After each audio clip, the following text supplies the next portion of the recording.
Muy buenos días a los radioescuchas que nos sintonizan en las frecuencias de Telemetro Radio, a quienes también nos ven por streaming a través de Metcon Go y también en RPC Televisión, en señal de televisión digital terrestre, y a los miles de cibernautas que desde cualquier parte del planeta, ya sea en vivo o en diferido, nos siguen a través de las plataformas de Telemetro Cuarto Poder en YouTube. Bienvenidos a la emisión de hoy, jueves 8 de mayo del año 2025. En materia internacional tenemos que la segunda y tercera votaciones del cónclave para elegir al sucesor del Papa Francisco como sumo pontífice de la Iglesia Católica se saldaron con fumata negra, lo que significa que al igual que en la primera votación no hay mayoría de 2/3 entre los cardenales para elegir al sucesor de Francisco.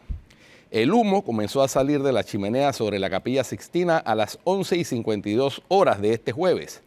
Según la normativa vaticana, para ser elegido papa son necesarios 2/3 de los votos. Al ser 133 los cardenales electores, el elegido necesita como mínimo 89 votos. Un espeso humo negro surgió este jueves de la chimenea instalada en el tejado de la Capilla Sixtina, señal de que los 133 cardenales encerrados en su interior no lograron de nuevo su misión de escoger a un nuevo papa. Las miles de personas congregadas a mediodía en la Plaza Vaticana de San Pedro acogieron entre aplausos y decepción la segunda fumata negra desde el miércoles por la noche. Los cardenales deben votar de nuevo en la tarde para escoger al sucesor de Francisco. Unas 11.000 personas se congregaron este jueves en la Plaza de San Pedro del Vaticano y su entorno para ver la segunda fumata del cónclave que salió negra, por lo que sigue sin haberse elegido un nuevo papa. Y se espera que sean muchas más las que se den cita de nuevo en el lugar para la fumata de la tarde. Según la Jefatura de Policía de Roma, alrededor de 10.000 personas se reunieron en la plaza pendientes de la chimenea de la que salió la humareda negra procedente de la Capilla Sixtina, donde los 133 cardenales electores están encerrados para elegir al sucesor del difunto Papa Francisco. Además, en torno a 1.000 personas llegaron a las calles adyacentes del Vaticano, donde se ha desplegado un amplio dispositivo de seguridad entre agentes y controles con motivo del cónclave.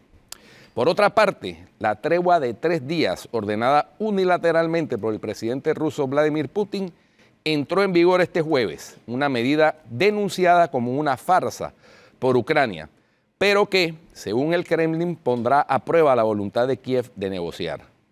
La orden de Putin coincide con las celebraciones del 80 aniversario de la victoria sobre el nazismo al final de la Segunda Guerra Mundial, que reúne en Moscú a una treintena de mandatarios extranjeros como el chino Xi Jinping y el brasileño Luis Ignacio Lula da Silva.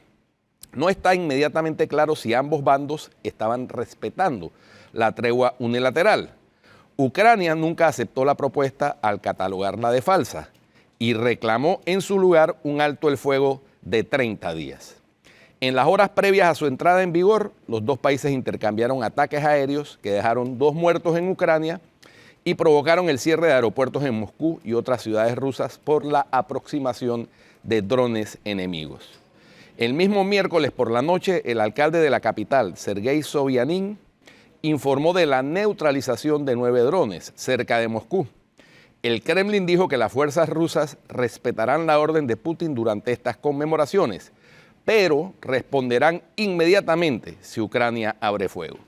De su parte, el presidente ucraniano Volodymyr Zelensky volvió a lanzar en su discurso vespertino del miércoles su propuesta de un alto el fuego de 30 días. No retiramos esta propuesta, que podría dar una oportunidad a la diplomacia, pero el mundo no ve ninguna respuesta de Rusia, afirmó Zelensky. Putin anunció la tregua el mes pasado como un gesto humanitario, después de semanas de presión del presidente estadounidense Donald Trump para detener los más de 3 años de guerra en Ucrania. El líder del Kremlin había rechazado en marzo una propuesta conjunta de Estados Unidos y Ucrania para un alto el fuego incondicional.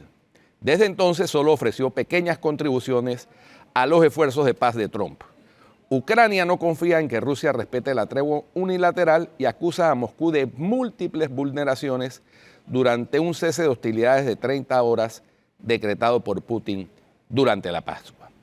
Y por último, Soldados indios y pakistaníes intercambiaron en la noche disparos de artillería y armas ligeras a lo largo de la frontera que divide la disputada región de Cachemira, informó hoy jueves el ejército indio.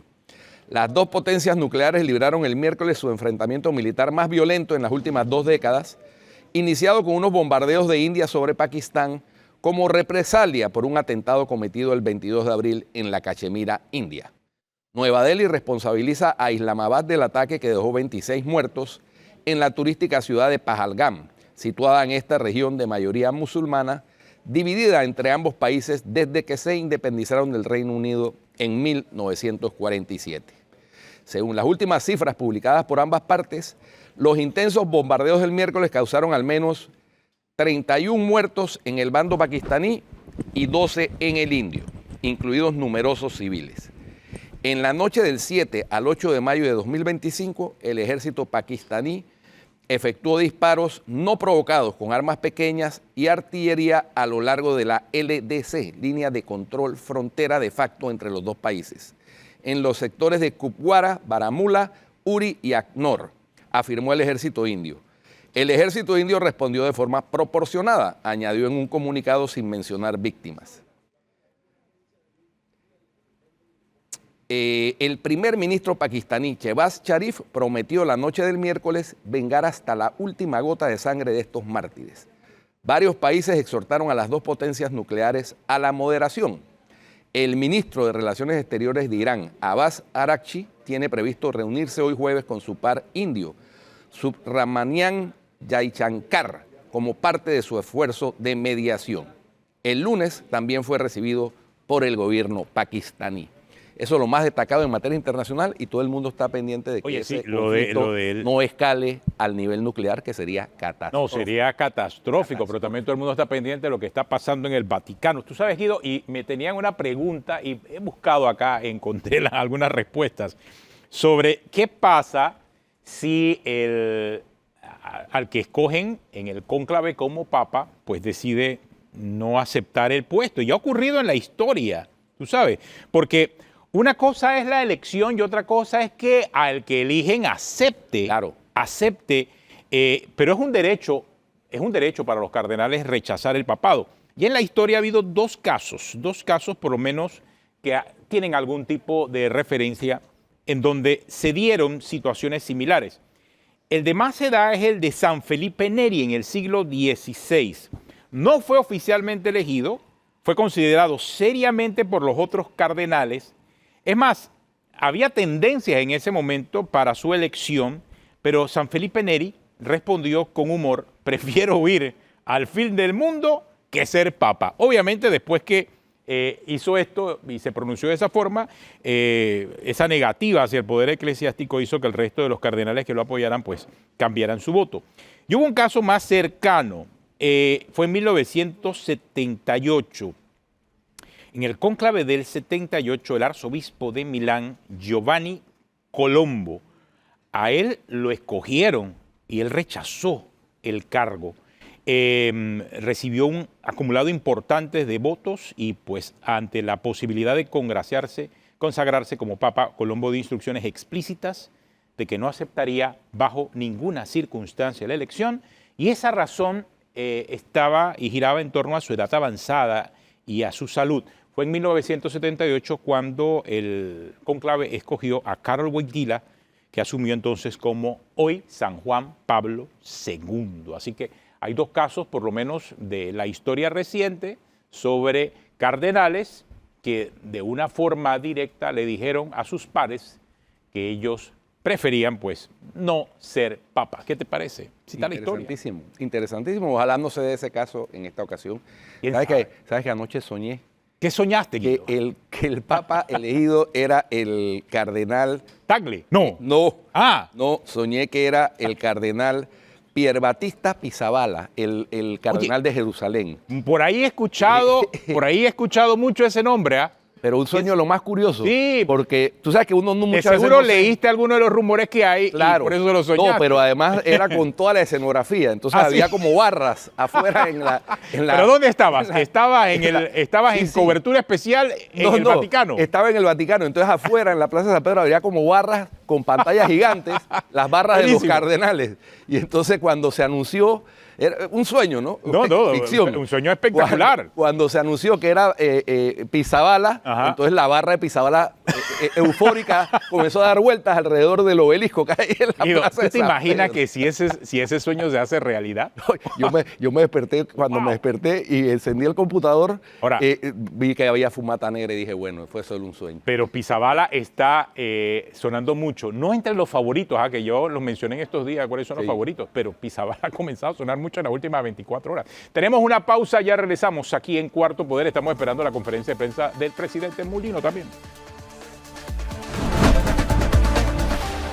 Bueno, continuamos aquí en Cuarto Poder. Otro tema importante ha sido pues la decisión de el fallo de 25 páginas de extensión de la Corte Federal de Apelaciones del 11º Circuito Judicial con sede en Atlanta, Georgia, que confirmó ayer la decisión de la jueza federal Jill Pryor del Distrito Sur de Florida de rechazar la demanda civil del expresidente Martinelli contra el procurador de los Estados Unidos, el secretario de Estado, y el exfuncionario del Departamento de Estado, Thomas Heinemann. La demanda perseguía una declaración judicial que determinara, entre otras cosas, que el principio de especialidad contenido en el Tratado de Extradición de los Estados Unidos y Panamá seguía vigente para el exmandatario. El proceso civil se inició cuando los abogados de Martinelli, hace unos 2 años, demandaran a estos altos funcionarios federales y a Heinemann como una estrategia para tratar de anular los procesos de blanqueo de capitales de Odebrecht y del caso New Business. Pero bueno, ya desde el 4 de marzo acá en Panamá sabemos que quedó en firme la condena por 10 años contra el señor Martinelli. Y según la sentencia de la Corte, los abogados del expresidente Martinelli pretendían obtener una declaración judicial de los jueces federales estadounidenses en la que constara las respuestas a una serie de cuestionamientos que hicieron, todos los cuales pues iban dirigidos a revivir la protección del principio de especialidad.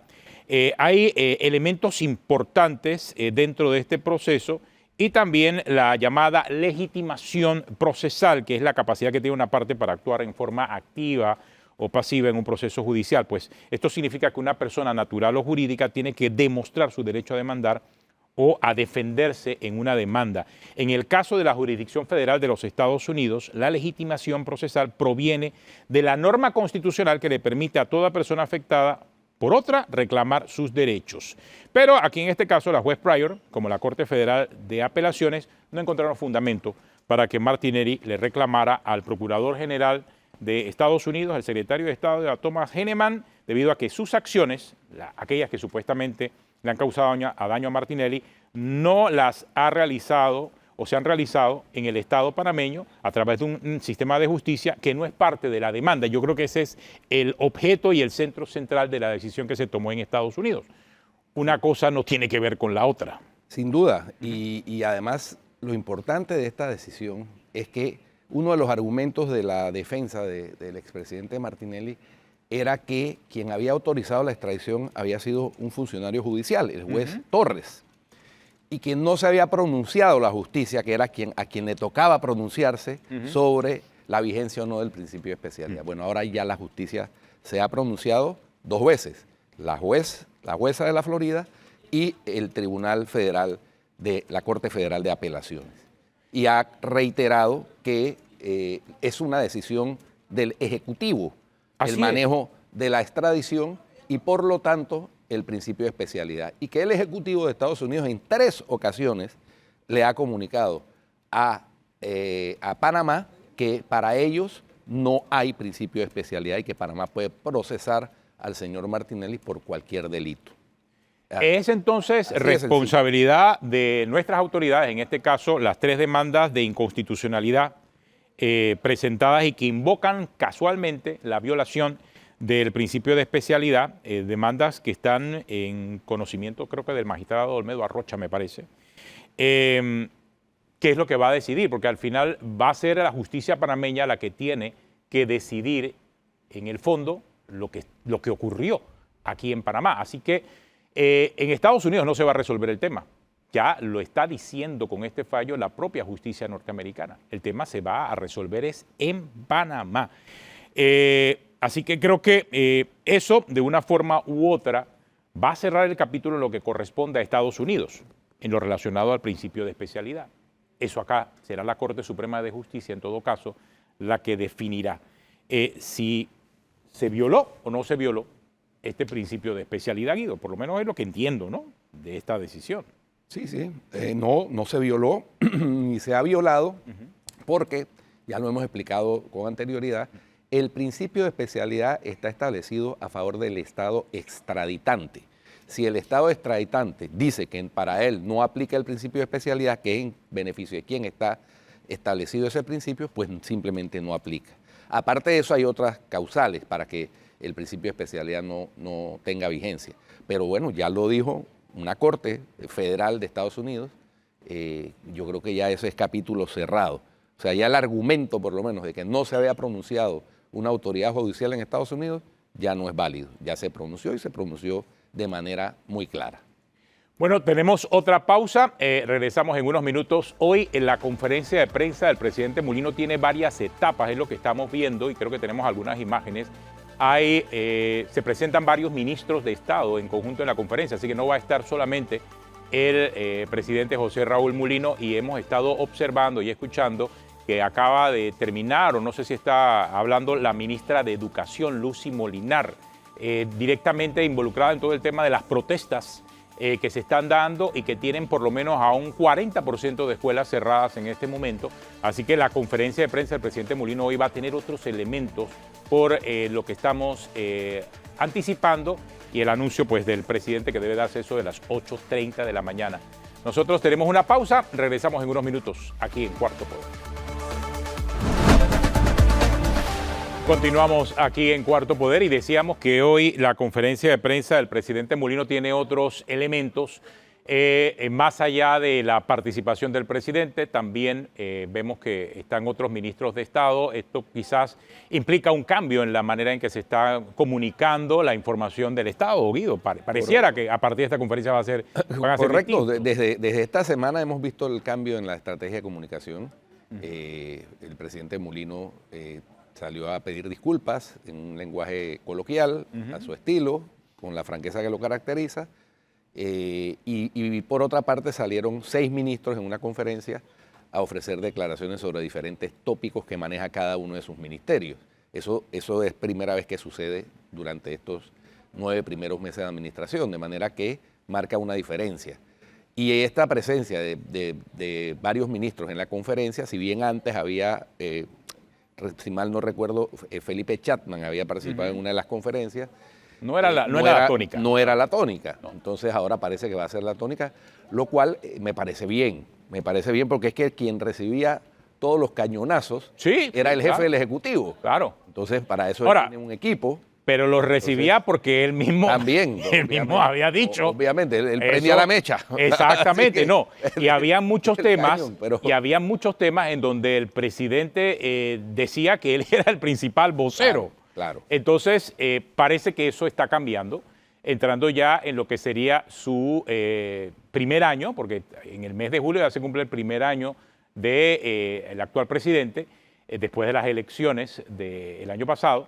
Y entrando en este proceso ahora, pues hay algunos cambios estratégicos y en la manera de poder comunicar es clave, porque si tú al final siempre consideras que el único autorizado para hablar eres tú, o sea, solo el presidente, obviamente todos los ataques van a ir directamente hacia el único vocero que hay sobre todos los temas. Así es. Claro, si hay un gabinete, hay 13 representantes de diferentes ministerios, cada uno de ellos tendrá algo que decir en un proceso constante de rendición de cuentas. No me imagino que estarán todas las semanas, pero hasta donde tengo información, el presidente sí va a mantener esta línea de comunicación directa de sus conferencias de prensa semanales. No va a suspender la conferencia de prensa, todas las semanas va a seguir informando al país, pero ahora con el apoyo de cada uno de los ministros en las distintas áreas donde se van integrando y necesitando que ellos también informen. Y hoy en día pues vemos que está caliente el tema de la educación,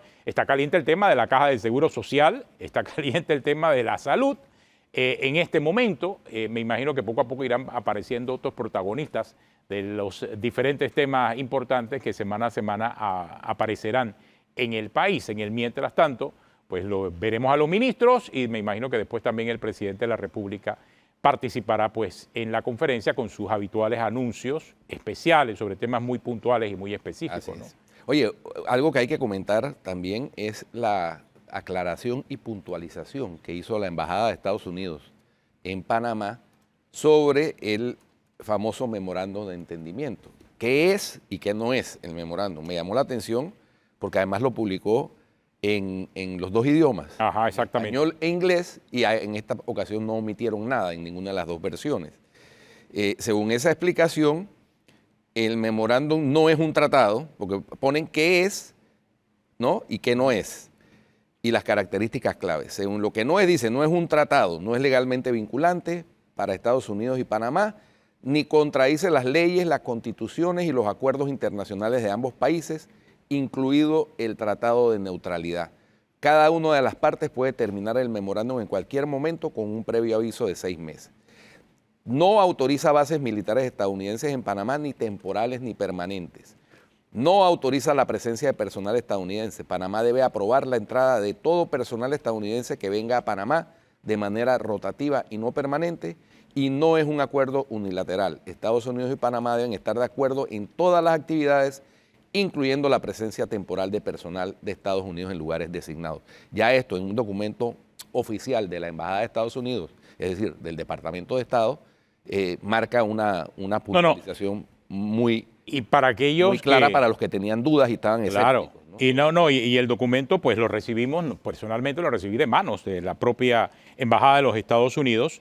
Después se hizo público una versión digital, obviamente, pero sí en el momento en que se recibió nos dieron inclusive la capacidad de poder confirmar que se trataba de un documento oficial de la Embajada de los Estados Unidos.